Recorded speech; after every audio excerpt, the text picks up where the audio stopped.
राधे राधे दोस्तों, आज हम पढ़ने वाले हैं पॉलिटिकल साइंस की यूनिट 6 का पार्ट 1, जिस पर हम आइडियलिज्म, एनाक्रिज्म, लिबरलिज्म, सोशलिज्म, इंडिविजुअलिज्म और कैपिटलिज्म के बारे में पढ़ेंगे। आइडियलिज्म का मतलब होता है आदर्शवाद, लिबरलिज्म का मतलब होता है उदारवाद, इंडिविजुअलिज्म का मतलब होता है व्यक्तिवाद, एनार्चिज्म का मतलब होता है अराजकतावाद, सोशलिज्म समाजवाद और कैपिटलिज्म मतलब होता है पूंजीवाद। तो इसका हमने हिंदी में पढ़ा। जैसे हमारी यूनिट 6 है, ये अलग अलग यूनिवर्सिटीज़ में हमें अलग अलग प्रकार से पढ़ना है, जिसके बारे में मैंने जब सिलेबस डिस्कस किया था उसमें बताया था। तो कुछ यूनिवर्सिटीज़ में हमें यही टॉपिक पढ़ने हैं और कुछ यूनिवर्सिटीज़ में जो हम यूनिट 6 के पार्ट 2 पर पढ़ेंगे इसके बारे में हमें पढ़ना है। जैसे globalisation, human rights, feminism, nationalism, decolonisation, इसके बारे में पढ़ना है। तो अलग अलग यूनिवर्सिटीज़ में यूनिट 6 अलग अलग प्रकार से, और बाकी जो मैंने सिलेबस बताया है वो सभी यूनिवर्सिटीज़ के लिए अप्लाई होता है। मुझे ये पता नहीं कौन सी यूनिवर्सिटीज़ के लिए, लेकिन एक दो के लिए मतलब थोड़ा सा अलग है, और हो सकता है एक दो यूनिवर्सिटीज़ में ये यूनिट 6 के पार्ट 1 और पार्ट 2 दोनों से ही क्वेश्चन पूछे जाए। तो अपने एक बार यूनिवर्सिटीज़ का सिलेबस ज़रूर देख कर आएँ, और बाकी टॉपिक सेम है, याद रखना। या फिर आप मुझसे सीधे कमेंट में पूछ सकते हैं अपनी यूनिवर्सिटीज़ का नाम लिख कर कि आपकी यूनिवर्सिटीज़ में यूनिट 6 का पार्ट 1 पढ़ना है या पार्ट 2, में उसका जवाब दे दूँगा। तो इसका जैसे बेसिकली यूनिट 6 का कोई नाम नहीं था, तो मैंने इसे यूनिट 6 के पार्ट 1 को दिया है मेजर पॉलिटिकल आइडियोलॉजीज़, अर्थात मुख्य राजनीतिक विचारधारा, और यूनिट 6 के पार्ट 2 को मैंने नाम दिया है मॉडर्न पॉलिटिकल आइडियोलॉजीज़, अर्थात आधुनिक राजनीतिक विचारधारा, क्योंकि इसमें ज़्यादातर आधुनिक विचारधाराएँ थी और इसमें दोनों विचारधाराएँ हैं यूनिट 6 के पार्ट 1 में, इसलिए मैंने इस मुख्य विचारधारा का नाम दिया हुआ है। चलिए बिना देरी किए मेजर पॉलिटिकल आइडियोलॉजीज़ के बारे में पढ़ते हैं। सबसे पहले हम पढ़ेंगे भूमिका, अर्थात इंट्रोडक्शन, विचारधारा की आवश्यकता और इसकी उत्पत्ति क्यों हुई, अर्थात इसकी उत्पत्ति हुई तो हुई क्यों। तो राजनीति विज्ञान केवल शासन प्रणाली या संस्थाओं का अध्ययन नहीं है, बल्कि यह उन मूलभूत सिद्धांतों और विचारों का अध्ययन है जिनके आधार पर राज्य का निर्माण और संचालन होता है। इन सुव्यवस्थित विचार प्रणालियों को राजनीतिक विचारधाराएं कहते हैं। इसके कहने का मतलब ये है, जिस प्रकार राज्य का निर्माण हुआ, राज्य सुव्यवस्थित हुआ, व्यवस्थित हुआ, यहाँ पे जो भी चीज़ें चली, जो भी विचारों का अध्ययन हुआ, उसी को हम क्या कहते हैं, राजनीतिक विचारधाराएं या कहते हैं, या राजनीतिक अवधारणाएं कहते हैं। राजनीतिक विचारधारा केवल सैद्धांतिक कल्पना नहीं है, बल्कि यह समाज की वास्तविक समस्याओं की प्रतिक्रिया के रूप में उत्पन्न होती है। जब समाज में आर्थिक शोषण, राजनीतिक दमन और नैतिक पतन या सामाजिक असमानता बढ़ती है, तब कुछ विचारक उनके समाधान हेतु कुछ वैकल्पिक दृष्टिकोण प्रस्तुत करते हैं। यही दृष्टिकोण आगे चलकर विचारधारा का रूप ले लेते हैं।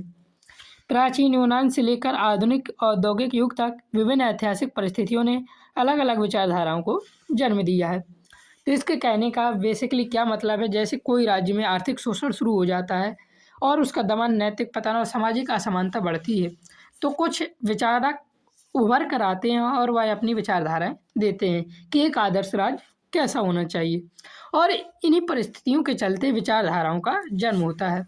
औद्योगिक क्रांति ने पूंजीवाद, जिसे हम कैपिटलिज्म बोलते हैं, इसका जन्म दिया, और समाजवाद को भी जन्म दिया, सोशलिज्म को। फ्रांसीसी क्रांति ने स्वतंत्रता और समानता की अवधारणा को मजबूत किया था। निरंकुश राजतंत्र के विरुद्ध उदारवाद का जन्म हुआ, जिसे इंग्लिश में लिबरलिज्म कहते हैं। हमें इन सभी के बारे में अभी पढ़ेंगे। इन विचारधाराओं का मूल उद्देश्य 3 प्रश्नों का उत्तर देना, जैसे कि राज्य का स्वरूप कैसा होना चाहिए, व्यक्ति और राज्य का संबंध कैसा हो, समाज में स्वतंत्रता और समानता का संतुलन कैसे स्थापित किया जाए। इन्हीं प्रश्नों के उत्तर में आदर्शवाद, आइडियलिज्म, उदारवाद, लिबरलिज्म, व्यक्तिवाद, इंडिविजुअलिज्म, अराजकतावाद, एनार्चिज्म, समाजवाद, सोशलिज्म, पूंजीवाद, कैपिटलिज्म का विकास हुआ। तो चलिए इन 6 के 6 को विचारधाराओं को हम एक एक करके यहाँ विस्तार से पढ़ने वाले हैं। सबसे पहली विचारधारा है आइडियलिज्म, आदर्शवाद। आदर्शवाद राजनीति विज्ञान की प्राचीन और गहन दार्शनिक विचारधारा है। इसका आधार यह विश्वास है कि वास्तविकता का मूल तत्व भौतिक नहीं, बल्कि नैतिक और आध्यात्मिक है। प्लेटो ने, देखना याद रखना, प्लेटो ने राज्य को न्याय पर आधारित एक नैतिक संस्था के रूप में प्रस्तुत किया है।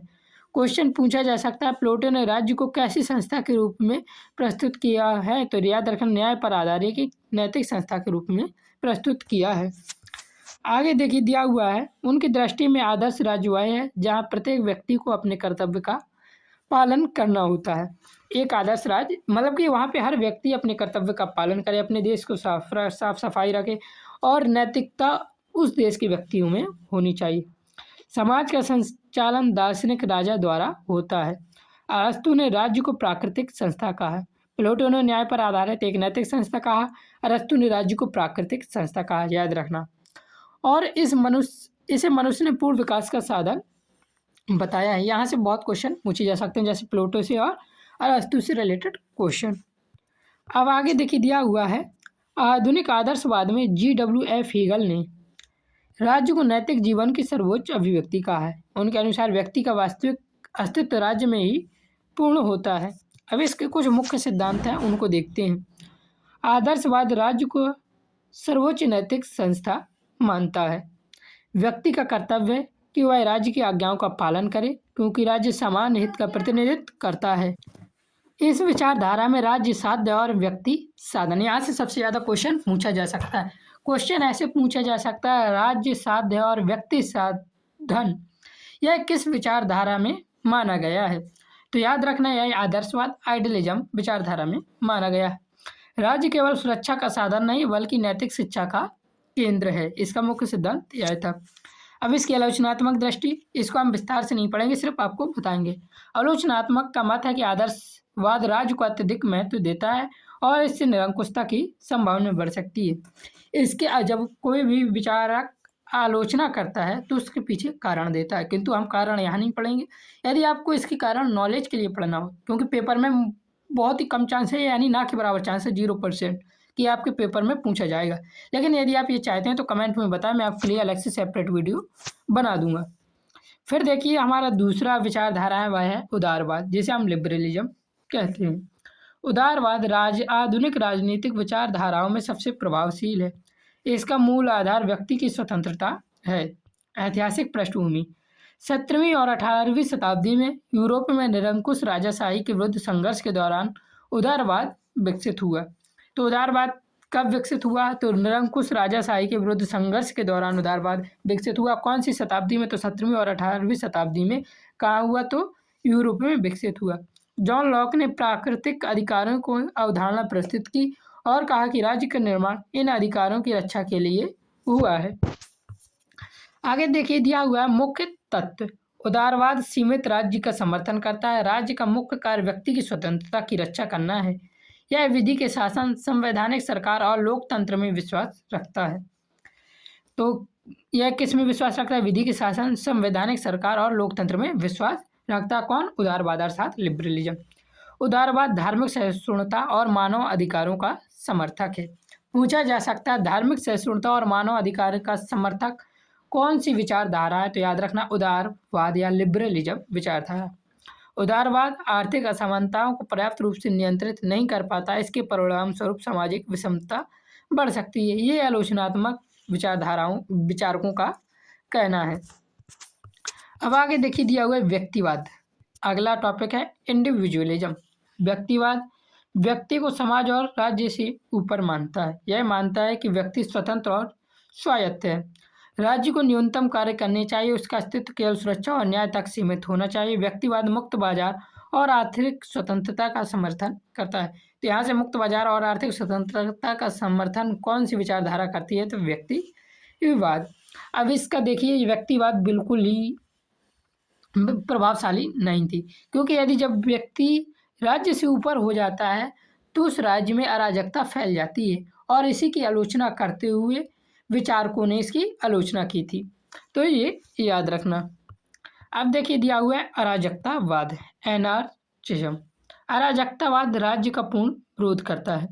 मिखाइल बुकनिन और पीटर क्रोपोटकिन, याद रखना नाम, राज्य को शोषण का साधन माना है। यह बिल्कुल ही बकवास विचारधारा है, याद रखना। और इससे क्वेश्चन आना बहुत ही रेयर है, आ सकता है, इसलिए एक बार जब देखकर जरूर जाए, किंतु आना बहुत रेयर है। यह विचारधारा मानती कि मनुष्य स्वभाव से सहयोगी है और बिना राज्य के भी समाज चल सकता है। हालांकि व्यवहारिक रूप से यह कठिन प्रतीत होता है। कोई भी व्यक्ति यदि राज्य से ऊपर हो जाएगा तो वह क्या करेगा? शोषण करेगा। इससे इस राज्य में अराजकता फैल जाएगी। इसीलिए इसे व्यवहारिक रूप से कठिन माना गया है। अगली विचारधारा आती है समाजवाद, सोशलिज्म। समाजवाद का उदय औद्योगिक क्रांति के बाद हुआ, जब पूंजीवाद व्यवस्था में मजदूरों का शोषण बढ़ा। देखिए, समाजवाद व्यवस्था वो होती है जिसमें समाज के प्रति कार्य होता है।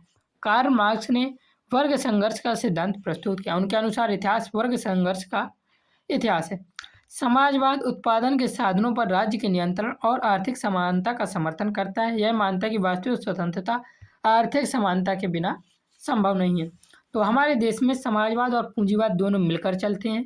समाजवाद का उदय कब हुआ था? तो औद्योगिक क्रांति के बाद हुआ था। किस लिए हुआ था? क्योंकि पूंजीवाद व्यवस्था में मजदूरों का शोषण होता था, इसलिए समाजवाद का उदय हुआ था। अमेरिका जैसे देशों में आज भी पूंजीवाद चलता है। हमारे भारत में समाजवाद प्लस पूंजीवाद दोनों होता है। यदि आप जानना चाहते हैं कौन सा देश समाजवाद है, कौन सा देश पूंजीवाद है, उसके लिए भी मैं वीडियो बना सकता हूँ, यदि आप कमेंट पर डिमांड करेंगे। यहाँ से जो क्वेश्चन पूछा जाता है वह है, वास्तविक स्वतंत्रता आर्थिक समानता के बिना संभव नहीं है, यह किस विचारधारा के अनुसार है? तो याद रखना, समाजवाद सोशलिज्म विचारधारा के बाद है। सोशलिज्म अर्थात समाजवाद कब आया? तो औद्योगिक क्रांति के बाद आया। क्यों आया? तो पूंजीवाद की प्रतिक्रिया के रूप में आया, क्योंकि इसमें मजदूरों का शोषण बढ़ा था। कार्ल मार्क्स ने वर्ग संघर्ष का सिद्धांत प्रस्तुत किया था। इसके अनुसार इतिहास वर्ग संघर्ष का इतिहास है। याद रखना, ये क्वेश्चन भी पूछा जा सकता है। यहाँ से क्वेश्चन अधिक पूछा जाता है समाजवाद से। पूंजीवाद से भी क्वेश्चन पूछ लिया जाता है। पूंजीवाद निजी संपत्ति और मुक्त बाजार पर आधारित व्यवस्था है। इसमें उत्पादन और वितरण के साधनों पर निजी स्वामित्व होता है। लाभ कमाना इसका मुख्य उद्देश्य है। यह आर्थिक विकास को बढ़ावा देता है, परंतु असमानता भी उत्पन्न कर सकता है। तो पूंजीवाद कहाँ पे है? पूंजीवाद का उदाहरण है अमेरिका। याद रखना, अमेरिका पर पूर्णतः पूंजीवाद है। हमारा जैसे अमेरिका हमारे यहाँ इसरो चलता है, अमेरिका में नासा चलता है। हमारा इसरो समाजवाद अर्थात सरकार का है और इसरो प्राइवेट कंपनियों का है। तो इस प्रकार से हो जाता है। अब भारत किसकी ओर बढ़ रहा है? समाजवाद प्लस पूंजीवाद की ओर बढ़ रहा है।